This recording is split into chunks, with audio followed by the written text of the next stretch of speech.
Carolyn Phippen. Just like everybody else up here, I am running for the U.S. Senate, and it is time for Utah to send another constitutional conservative to serve with Mike Lee back to the Senate. I worked for him for a number of years, and prior to that, I worked for the Utah House Majority under Speaker Greg Hughes.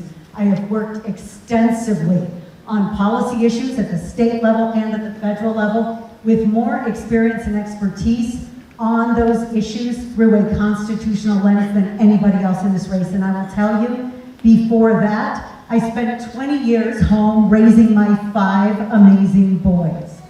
And we hear from politicians all the time that they know how to get things done. Let me tell you, we have a $34.5 trillion debt because politicians know how to get things done. I am not interested in just getting things done. I care about getting the right things done and getting the hard things done. And in order to do that, we have to have somebody who is committed to not go back there and compromise on principle over and over and over to say that they passed a bunch of bills and they got a bunch of stuff done.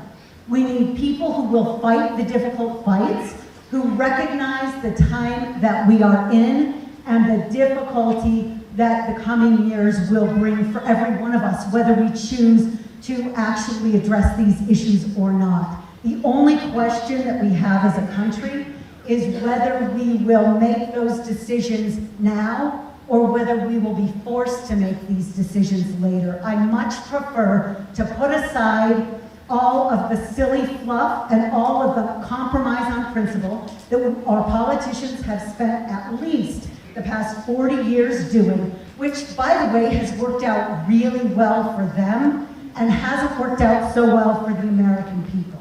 And I think it's time, thank you. I think it's time that we elect somebody who is committed to go back there and do the work of the American people. Because guess what? My children, and I'm hoping someday to have grandchildren, I do send threatening texts to my children about this, but my children and my grandchildren and your grandchildren deserve something far better than what we are leaving for them right now. And by the way that we restore this nation is strong families, strong homes, and a faith and belief in God who has given us everything that we have. And until we say it, acknowledge it, clearly, publicly, and privately, we will not restore what our founders gave us. Thank you.